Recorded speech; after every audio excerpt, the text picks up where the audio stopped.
بسم اللہ الرحمن الرحیم۔ السلام علیکم۔ آج میں آپ کے سامنے جو واقعہ پیش کروں گی اس کا عنوان ہے حضرت سلیمان علیہ السلام کی کرسی اور تخت۔ بہت ہی سنسنی خیز اور سبق آموز واقعہ ہے۔ پلیز ویڈیو کو پورا دیکھیے گا اور لائک کیجیے گا۔ حضرت سلیمان علیہ السلام نے فیصلہ کے لیے جلوس کا ارادہ فرمایا تو شیاطین نے یعنی جناتوں کو حکم دیا کہ وہ ان کے لیے ایک نادر وجود اور ایک عمدہ کرسی تیار کریں، جس کی صفت یہ ہو کہ ایک جھوٹا مدعی اس کو دیکھ کر تھرانے لگے، یعنی اس پر کپکپاہٹ طاری ہو جائے۔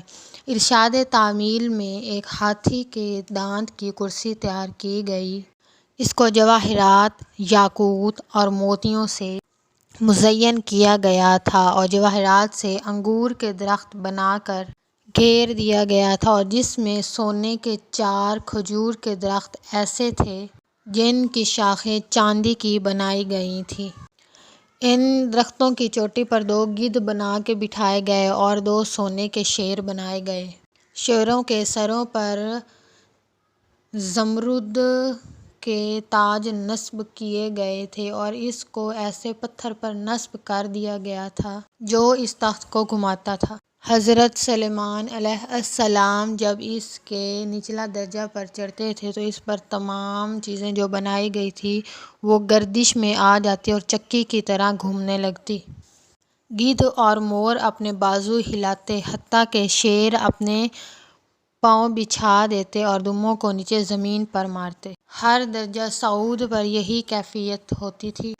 حضرت سلیمان علیہ السلام جب کسی فیصلہ کے لیے جلوس فرماتے تھے اور جب گواہی دینے کے لیے آتے اور کرسی کو دیکھ کر تھر تھر کانپنے لگتے اور سچ حق کے سوا کوئی بھی جھوٹی شہادت یعنی جھوٹی گواہی نہ دے سکتے۔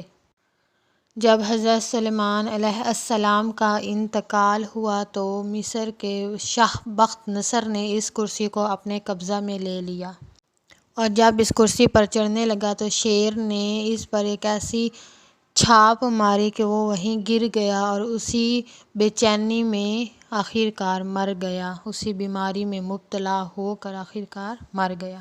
اس کے بعد شہر انطاکیہ میں یہ کرسی رہی اور اس کے بعد اسے بیت المقدس میں بھیج دیا گیا، جس کے بعد آج تک کوئی خبر نہیں کہ وہ کرسی کہاں گئی ہے یا پھر اس کے ساتھ کیا ہوا ہے۔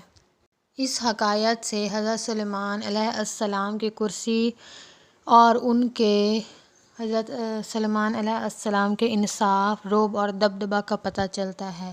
اللہ تعالیٰ کا ایک پیارا بندہ اگر اس طرح رعب دبدبہ والا ہو سکتا ہے تو ہمارا اللہ جس کی قدرت اور جس کی شان یہ ہے کہ وہ جو چاہتا ہے ہو جاتا ہے، جس چیز کا حکم دیتا ہے وہ ہو جاتا ہے، جس چیز کو روکتا ہے وہ رک جاتی ہے، اس کی شان، اس کا رعب، اس کا دبدبہ کیا ہوگا۔ اگر آپ کو آج کی ہماری یہ ویڈیو پسند آئی ہے تو please do subscribe and like this video. Thank you.